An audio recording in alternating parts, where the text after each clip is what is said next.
오늘은 따끈따끈한 신작을 들고 왔습니다. 아주 개인적인 군주론이라는 21세기 북스의 책인데요. 출판사의 허락을 받아 일부 내용을 낭독하게 되었습니다. 이 책은 21세기 북스의 인생 명강 시리즈로 나를 지키는 마키아벨리 500년의 지혜라는 부제를 담고 있습니다. 이 책은 마키아벨리의 군주론을 읽은 분들에게도 또 읽지 않은 분들에게도 군주론에 대한 이해에 도움을 줄 것입니다. 1부, 진짜 마키아벨리를 만나다. 2부, 변화된 사회와 새로운 군주론.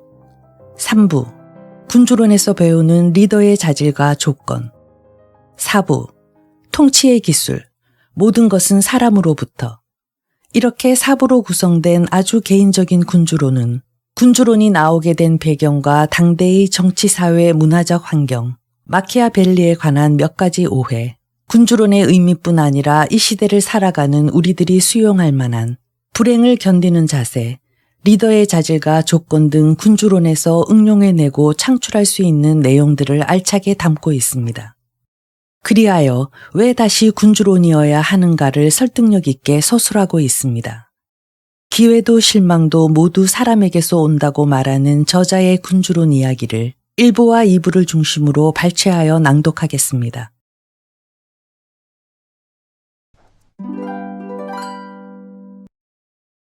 1부, 진짜 마키아벨리를 만나다.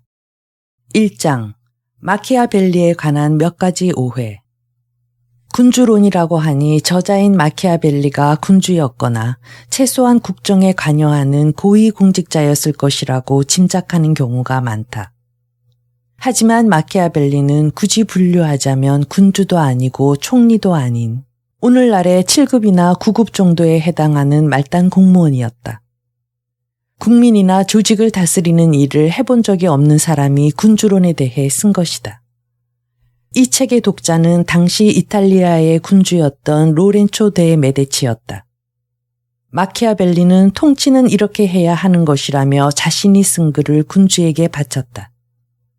이 글은 약 30년 뒤에 정식으로 출판되었고 점차 널리 퍼져갔다. 카톨릭이 주류였던 당대의 대중 출판 시장을 겨냥했다면 아마 이런 내용의 글을 쓰기는 어려웠을 것이다. 우리 둘만의 비밀로 하고 솔직히 말씀드리면 라는 형식을 취하는 이 글에는 당시 카톨릭 교회가 문제 삼을 만한 구절이 아주 많았기 때문이다. 중세 이후 이탈리아는 사분오열되어 있었다. 이탈리아 반도는 비옥한 토지, 온화한 지중해성 기후를 가진 살기 좋은 땅이어서 선사시대부터 사람들이 많이 모여 사는 곳이었다. 여러 민족이 이탈리아 반도를 오갔지만 최초의 통일은 기원전 3세기경 로마 제국에 의해 이루어졌다. 그러나 기원전 5세기경에 소로마 제국이 몰락하면서 통일은 무너졌고 이탈리아는 사분오열하게 된다. 중세 이탈리아는 크게 북부, 중부, 남부 이탈리아와 오늘날의 코르시카 섬까지 크게 4지역으로 분열되어 있었고 각 지역마다 몇 개씩 도시국가들이 형성되어 견제와 전쟁이 끊이지 않았다. 남부 이탈리아는 시칠리아 왕국과 나폴리 왕국이 대표하고 있었고 코르시카 섬은 샤르데나 왕국이 대표했다. 중부 이탈리아는 대부분이 교황령이었고 북부 이탈리아에는 밀라노 공국, 시에나 공화국, 피렌체 공화국, 제네바 공화국이 자리하고 있었다. 이 나라들은 각 지역을 대표하는 나라였고 중세 이탈리아는 이 밖에도 여러 작은 나라들이 탄생과 몰락 그리고 멸망을 반복하며 혼돈의 시대를 지나고 있었다. 마키아벨리는 이중 북부 이탈리아에 속해 있던 피렌체 사람이다. 피렌체 지역 역시 여러 가문이 다툼을 반복하고 있었고 1434년부터는 메디치 가문이 피렌체를 장악하기 시작했다. 메디치 가문이 피렌체를 장악하면서 15세기 피렌체는 최전성기를 누리게 된다. 메디치 가문은 문화에 아주 관심이 많았던 만큼 문화 지원과 예술인들에 대한 후원을 아끼지 않았다. 미켈란젤로, 라파엘로, 보티첼리 등 르네상스 하면 떠오르는 유명한 예술가들이 메디치 가문으로부터 후원을 받았다. 마키아벨리는 1469년 이런 시대적 배경 속에서 태어났다.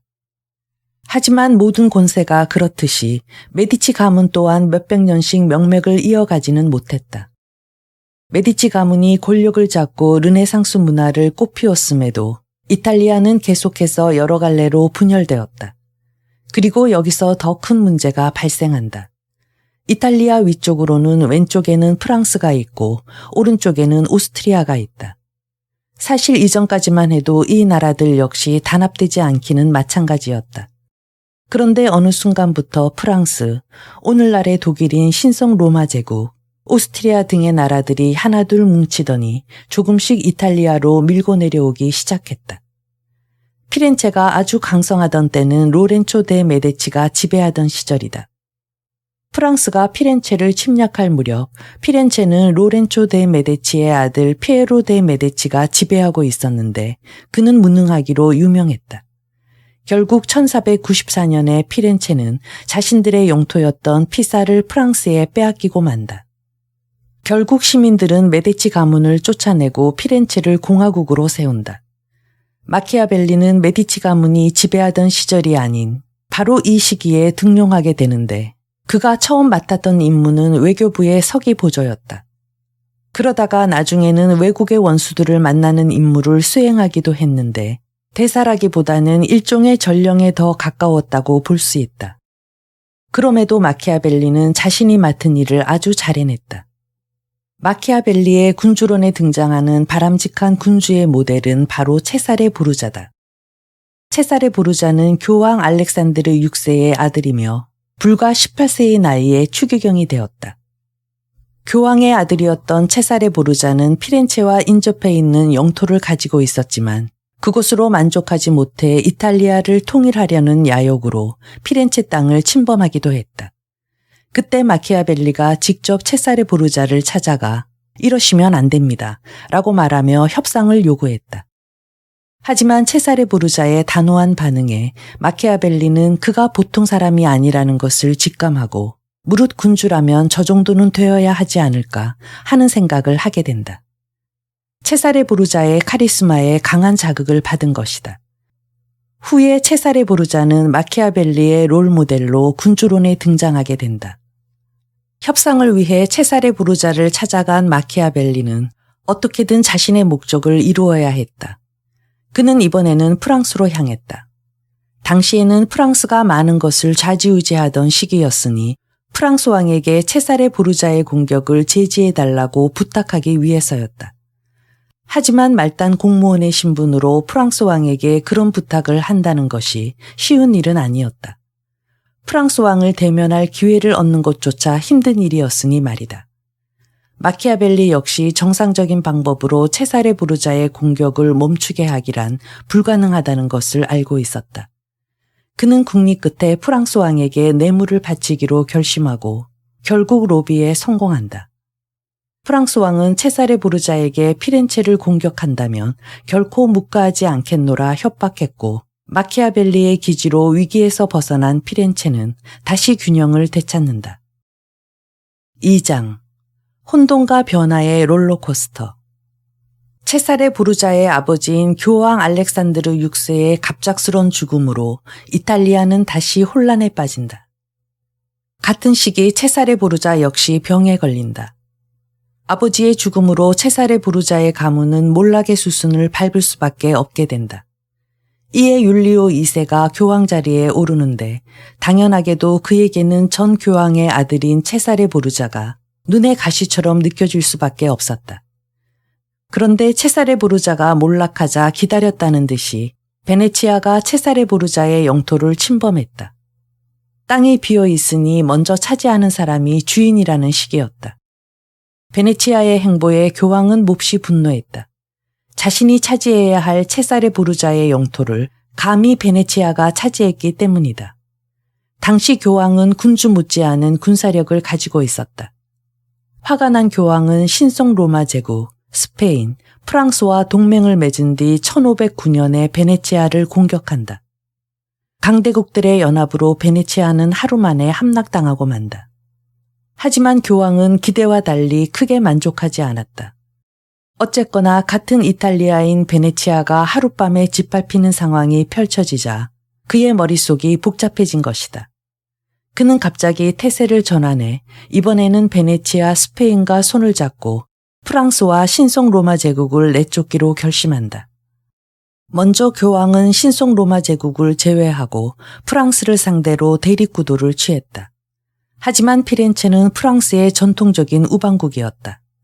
프랑스로서는 교황에게 밑보여 득될 일이 없었지만 고민 끝에 피렌체에 군대 지원을 요청했고 피렌체는 어쩔 수 없이 소규모 군대를 지원한다. 이탈리아에 속하는 피렌체가 프랑스 편을 들었다는 사실에 교황은 몹시 화가 났다. 교황은 스페인과 협력해 피렌체를 함락시켰다. 이때가 1512년이다. 불과 몇 년 사이에 이렇게 많은 일들이 모두 일어난 것이다. 그렇게 피렌체 공화국이 무너지자 교황은 그 틈을 타 쫓겨났던 메디치 가문 사람들을 다시 불러들였다. 메디치 가문이 복귀하자 마키아벨리는 반메디치 인사로 찍히게 된다. 피렌체 공화국에서 중요한 업무를 수행한 사람이었기 때문이다. 마키아벨리는 하루아침에 일자리를 잃게 되고 심지어 메디치 가문 인사를 암살하려는 모의를 시도했다는 음모에 휘말리면서 교도소에 갇히게 된다. 당시 날개꺾기라고 불리던 고문이 있었는데 양쪽 어깨를 묶어 높은 곳에 매단 뒤 그대로 툭 떨어뜨려 어깨를 탈구시키는 고문이다. 마키아벨리는 이 고문을 무려 6번이나 당했다. 그럼에도 그는 굴하지 않고 자신의 결백을 주장했다. 고통을 견디지 못해 암살 모의에 가담했다고 말해버리는 순간 사형을 당하고 말 것이라는 사실을 그는 잘 알고 있었다. 교황 측에서는 고집스럽게 견디는 마키아벨리를 두고 고민이 많았을 것이다. 마키아벨리가 위기에 봉착해 있는 가운데 체사레 보르자를 공격했던 교황 율리오 2세가 말라리아로 갑작스런 죽음을 맞게 된다. 율리오 2세의 뒤를 이은 교황은 레오 10세다. 레오 10세의 본명은 조반니 데 메데치로 이름에서 짐작할 수 있듯이 메디치 가문의 사람이자 로렌초 데 메데치의 세 아들 중 둘째다. 그 당시 피렌체는 로렌초 데 메데치의 셋째 아들이자 조반니 데 메데치의 형제인 줄리아노 데 메데치가 다스리고 있었다. 그는 자신의 형인 로렌초 데 메데치가 교황이 되자 이를 축하하고 기념하기 위해 교도소에 있는 죄수들을 사면한다. 그 명에 따라 마키아벨리도 함께 풀려나게 된다. 어렵사리 풀려나긴 했지만 벌금을 내고 나자 마키아벨리에게는 남은 돈이 없었다. 그는 하는 수 없이 아버지가 물려준 농장에 직거하게 된다. 그러나 농장 일만으로는 생계를 이어가기 어려웠다. 그는 귀족 자제들을 상대로 과외를 하며 근근히 살아가게 되는데 이때 쓴 책이 바로 군주론이다. 마키아벨리는 밤마다 책을 읽고 글을 썼다. 그런데 이때 한 가지 흥미로운 점은 그가 책을 읽기 전에 항상 목욕 재개하고 의관을 정제했다는 점이다. 같은 시기에 또다시 교황이 바뀌었는데 레오 10세의 뒤를 이은 교황은 클레멘스 7세다. 새로운 교황 클레멘스는 마키아벨리를 지지했으며 마키아벨리는 그의 신임을 얻어 성벽 공사를 총괄하는 감독으로 임명된다. 여전히 하급 공무원이기는 했지만 이전과 비교하면 2계단 정도 상승한 직책이었다. 삶의 끝에서 웅크리고 있던 그의 날개가 새로운 기회를 얻어 비상을 준비하기 시작한 것이다. 교황의 신임을 얻어 새롭게 일을 시작했지만 마키아벨리의 인생은 그리 순탄하지만은 않았다. 같은 시기 신성 로마 제국은 힘을 키워 프랑스와 대립하게 되는데 이때 메디치 가문이 프랑스 편에 서서 로마를 공격했다가 축출당하기에 이른다. 메디치 가문이 몰락하면서 공화정이 다시금 복귀하는 상황이 펼쳐진 것이다. 벼랑 끝까지 밀려났다가 기사회생의 하급 공무원 생활을 이어가던 마키아벨리에게 공화정의 복귀는 더없이 반가운 일이 아닐 수 없었다. 그러나 기회라고 믿었던 것과 달리 공화정은 메디치 가문 아래에서 공무원으로 일했던 마키아벨리를 탐탁지 않게 생각했다. 고위직 공무원도 아니었던 그는 억울하게도 메디치 가문의 부역자로 분류되어 또다시 축출당하고 만다. 메디치 가문의 군주론이라는 제목의 글까지 헌사했으니 어쩌면 예견된 일이었는지도 모른다. 시리에 빠진 마키아벨리는 그로부터 몇 년 지나지 않아 죽음을 맞이한다. 마키아벨리의 군주론은 이렇게 격동의 시대적 배경과 롤러코스터 같은 그의 생애를 바탕으로 탄생했다. 3장. 왜 다시 군주론이어야 하는가? 마키아벨리가 군주론을 집필하던 시기 피렌체의 외적인 상황은 어땠을까?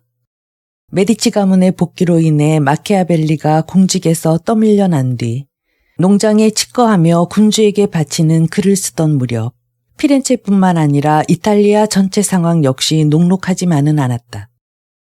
1517년 마르틴 루터는 면죄부를 남발하던 교황청에 반발하며 비텐베르크 대학교 교회 정문에 카톨릭 교회의 개혁을 촉구하는 95개 논제를 게시했다.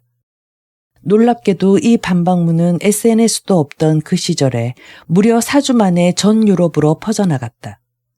오랜 세월 이어지던 혼돈과 무질서의 시기에 비로소 종교개혁의 불씨가 피어오르기 시작한 것이다. 피렌체와 이탈리아도 크게 다르지 않았다. 혼란스러운 상황을 수습하기 위해 교황청은 더 많은 돈을 필요로 했고 재정 타개를 위해 계속해서 면죄부를 발행하는 고질적인 악순환이 반복되었다. 교회의 권력이 무너지기 시작한 것은 14세기에 흑사병으로 불리는 패스트가 창궐해 인권에 대한 문제의식이 높아지면서부터다. 카톨릭 교회는 흑사병을 신의 징벌로 치부하며 신의 권능으로 나을 수 있다고 주장했다.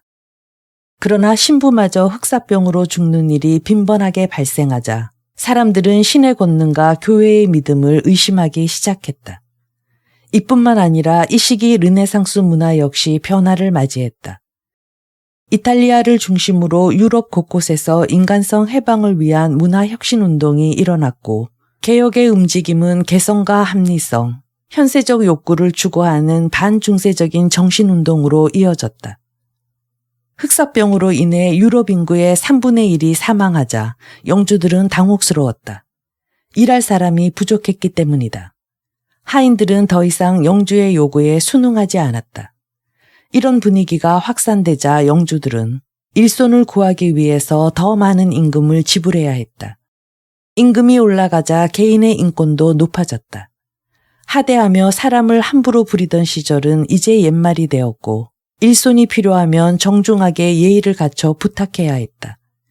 강력하던 교권 중심에서 점차 인권 중심으로 세상이 변화하고 있었다. 이탈리아 반도의 외부에서는 이렇게 신대륙이 발견되는가 하면 교권이 약해지는 동시에 인권이 강화되고 종교개혁이 일어나는 등의 커다란 변화를 겪고 있었다. 하지만 피렌체를 비롯한 이탈리아 내부는 급변하는 세계 질서와 흐름을 따라가지 못한 채 정적인 상태에 매몰되어 있었다. 마키아벨리는 이런 시대적 배경과 환경 속에서 군주론을 썼다. 군주론은 이런 혼돈과 무질서의 시대에는 강력한 리더십으로 나라를 이끌어갈 사람이 필요하고 또 그 리더십이 어떻게 발휘되어야 하는지를 구체적으로 제시한다. 이탈리아가 그런 군주를 앞세워 강력한 통일국가로 거듭나기를 바라는 마키아벨리의 염원이 고스란히 담긴 것이다. 분명한 사실은 마키아벨리가 권력의 최고 정점에서 나라를 좌지우지하며 그 경험을 바탕으로 군주론을 집필한 것이 아니라는 점이다. 오히려 권력의 밑에서 보고 겪은 경험에 근거해 문제를 분석하고 어떻게 개선해야 하는지를 객관적인 시선으로 기술했다.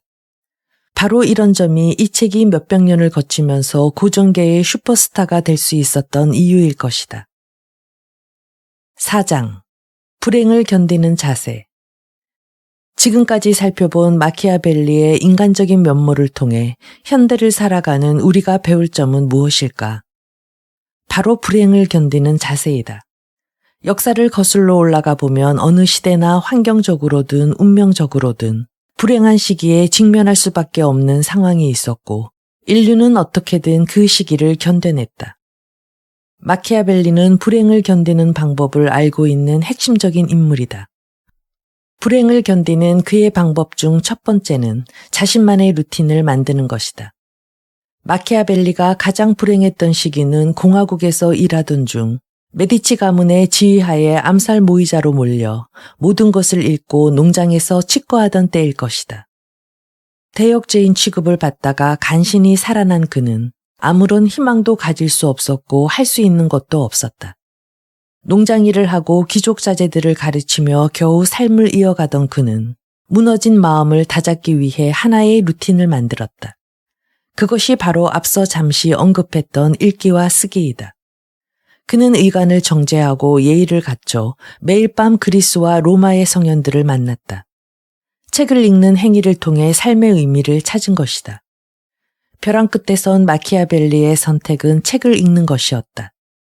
그리고 이를 통해 스스로의 삶의 희망을 만들어냈다. 책 속에 담긴 성현들의 지혜와 정치력, 리더십을 두루 분석하고 값진 정보들과 자신의 외교적 경험을 하나로 응집해 군주에게 바치는 글을 썼다. 하지만 마키아벨리의 이 글은 당시에는 크게 평가받지 못했다. 세상의 중심에서 밀려나 피렌체의 한 농장에서 기거하며 쓴 글이 몇백 년이 지난 뒤 이렇게 많은 이들에게 읽히리라고는 그조차 상상하지 못했을 것이다. 보통 우리는 매사에 일희일비하지 말라고 배우고 또 사회에서도 그런 자세를 강요한다. 하지만 우리의 상식과 다르게 마키아벨리의 불행을 견디는 두 번째 자세는 일희일비하며 사는 것이다. 농장에 틀어박혀 있는 동안 마키아벨리에게는 아무런 희망도 보이지 않았다. 그 상황에서 벗어나고 싶었지만 스스로 할 수 있는 것이 아무것도 없었다. 당장 내일이 어떻게 될지도 모르는 상황에서 5년, 10년, 20년 먼 미래를 계획하고 목표를 세우는 것은 무리였다. 그러나 마키아벨리는 인생이 끝났다고 생각하지 않았다. 그는 매 순간 하루하루를 충실하게 살아내며 성취를 이어갔다. 사사롭거나 소소한 일들에도 몸과 마음을 다해 느끼고 받아들였으며 주변의 작은 변화들도 결코 무심하게 흘려보내지 않고 주의 깊게 살폈다. 그렇게 살아가다 보면 새로운 비전과 큰 길이 열릴 수 있다고 생각했기 때문이다. 마키아벨리의 불행을 견디는 세 번째 자세는 독서이다.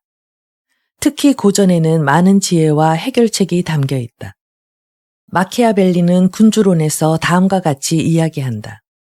따라서 신중한 사람은 언제나 위대한 사람들이 걸었던 길로 들어가고 탁월했던 사람들을 모방합니다.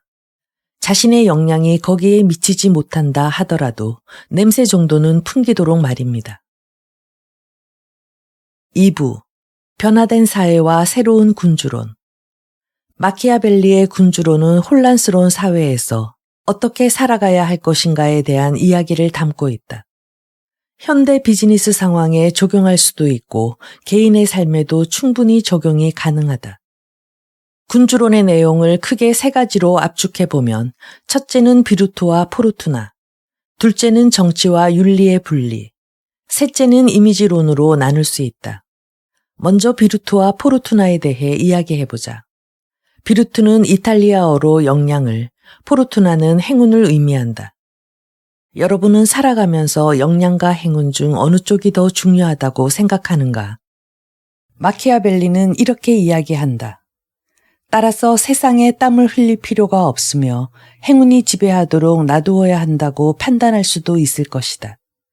그렇지만 행운이 우리의 행동의 절반을 결정하더라도 우리의 자유의지가 꺼지지 않도록 나머지 절반 정도는 우리 스스로 지배하도록 놔두는 것이 진실이라고 생각합니다. 마키아벨리도 행운이 중요하다고 말했지만 거기서 끝나지 않는다. 행운이 행동의 절반을 결정하더라도 나머지 절반만큼은 우리의 자유의지가 꺾이지 않도록 역량을 키워야 한다고 말한다. 마키아벨리는 행운과 역량 중 어떤 것을 더 중요하게 생각해야 하는지를 이야기하면서 이를 뒷받침하기 위해 두려움과 사랑에 대한 예를 들어 설명한다. 군주가 국민에게 두려움과 사랑 중 하나를 받을 수 있다면 사랑보다는 두려움을 택하는 것이 옳다는 이야기다. 비정하다고 생각할 수도 있지만 이 말의 진정한 의미를 헤아려 보면 사랑은 일종의 행운과 같아서 상대방의 사랑을 내가 어찌할 수 없으니 그것에 나를 맡기기보다는 두려운 군주가 되는 것을 감수하면서 자신의 선택을 믿으며 살아야 한다는 뜻이다. 군주론을 관통하는 또 하나의 주제는 정치와 윤리의 분리다. 이를 권력과 통치의 분리라고 말하는 사람들도 있다. 각 관점에는 동양과 서양의 차이가 존재한다. 동양의 경우에는 정치와 윤리의 분리가 쉽지 않다. 공자나 맹자는 항상 군주들이 갖춰야 할 덕에 대해 조언했다. 군주가 덕을 갖추고 있으면 애써 인재를 찾거나 부르지 않아도 저절로 사람들이 모인다. 삼국지에 등장하는 유비의 경우가 대표적인 예다. 반면에 서양에서는 정치와 윤리의 분리가 가능했다. 마키아벨리는 이렇게 이야기한다. 게다가 그런 악덕 없이 나라를 구하기 어렵다면 악덕을 행함으로써 오명을 무릅쓰는 일이 있더라도 신경 쓰지 말아야 합니다. 마키아벨리는 통치를 위해 자비로움 대신 잔인함이 필요할 때는 이를 행하되 그 선택이 이례적이어야 하고 결과 또한 바람직해야 한다고 말한다. 이것은 일종의 리더로서의 자기조절 능력이기도 하다. 이것이 곧 마키아벨리즘이다. 그런데 마키아벨리즘을 잘못 해석해서 비윤리적이더라도 돈만 벌면 된다고 생각한다면 큰 오산이다.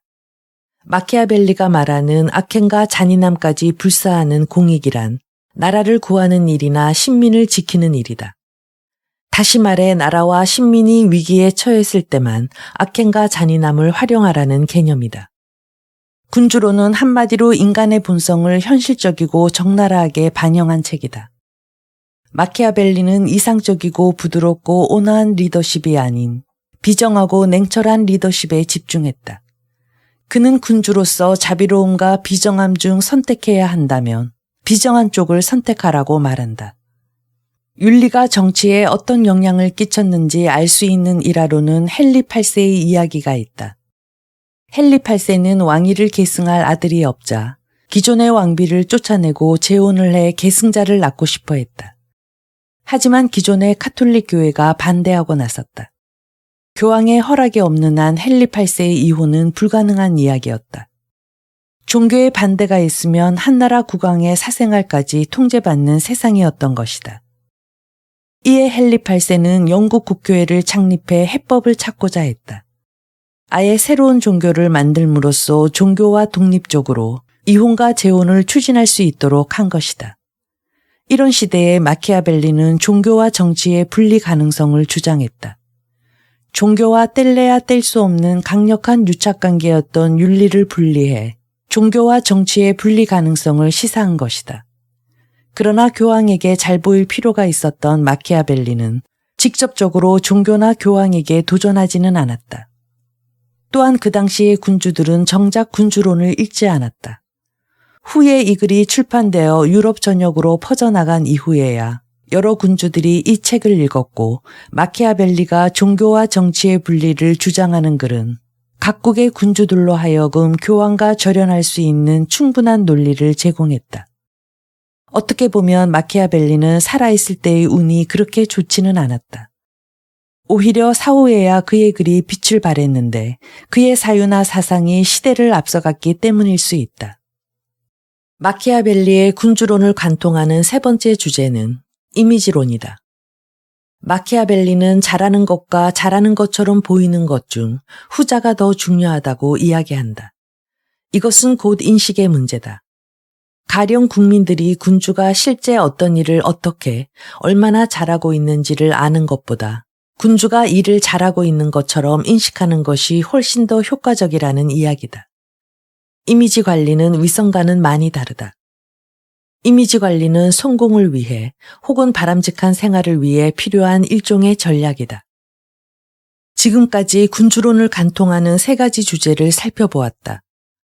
첫 번째로는 운과 역량 중 무엇에 집중할 것인가에 대해 알아보았다. 그리고 두 번째로는 대의를 위해 정치와 윤리를 분리함으로써 좀 더 실용적인 측면을 강화할 필요성에 대해 알아보았고, 세 번째로는 인격적으로 훌륭하더라도 이를 널리 알릴 수 있는 이미지 관리의 필요성에 대해 알아보았다. 군주론을 읽다 보면 이 글이 쓰였던 당대보다 오히려 오늘날 같은 시대에 더 잘 부합하는 내용이 아닌가 하는 생각이 든다.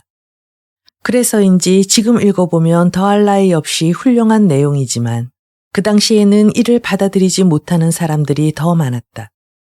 마키아벨리의 주장에 공감하지 못했던 것이다. 실제로 그 당시 이 책을 통해 실용적인 도움을 받은 군주는 없었다.